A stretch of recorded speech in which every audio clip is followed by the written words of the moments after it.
Alright, we're gonna pop this thing. Put in some clamps, straighten it out.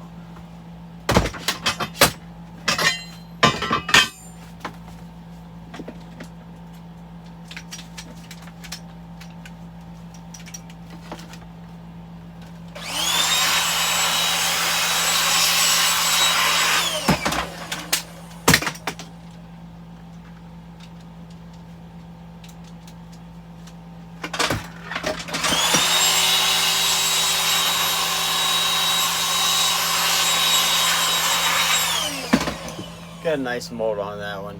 You know, I did that one in some gray carbon. I'm doing a couple different ones, see which one I like the best. I'll end up put the other ones out for sale. Got that other one cooling for the signature series stuff. So yeah, that's all I'm going to be working on. It's pretty much combat Troodon sheaths. I don't think I'm going to be doing a whole lot of Ultratech sheaths. So these are the ones that could be done. When I get it all finished up, you know, there's the rough mold. So don't want to give you too good of a look at it because they're nasty looking like that. It's like, oh, you should do this to it. So, you know, when they first come out, they're square. So, you know, a lot of people don't realize that. Then they try to tell you how to do it. So, and that's fun. I'll go ahead and get some of these others molded. Make sure they fit the custom. That's all I care about right now, is making sure these fit just the custom runs. You know, where you have no wear marks, obviously. I hate to even say that word, but it's obvious. I'm not going to leave wear on your stuff.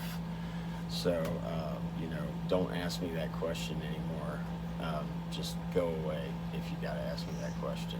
And I hate to be like that, but you got to get the absolute truth here. I'm tired of that question, okay? What did the barber strop his freaking knife with? A piece of leather. What does that do to steel? What do you think it's gonna do? We're dealing with freaking plastic here. So if anybody says Kydex scratches your gun and all this, we're not talking about a flubbus, okay? You know, we're talking about real deal, making your crap clean, not leaving any residue behind, using a nice lubricant and protectant, whatever you use on, you know, your gear. So as long as you do the appropriate things, you know, keep it in a safe if you're that worried about it. You know, otherwise it's your hammer, use it as such. So I'll go ahead and recut and we'll finish this thing up.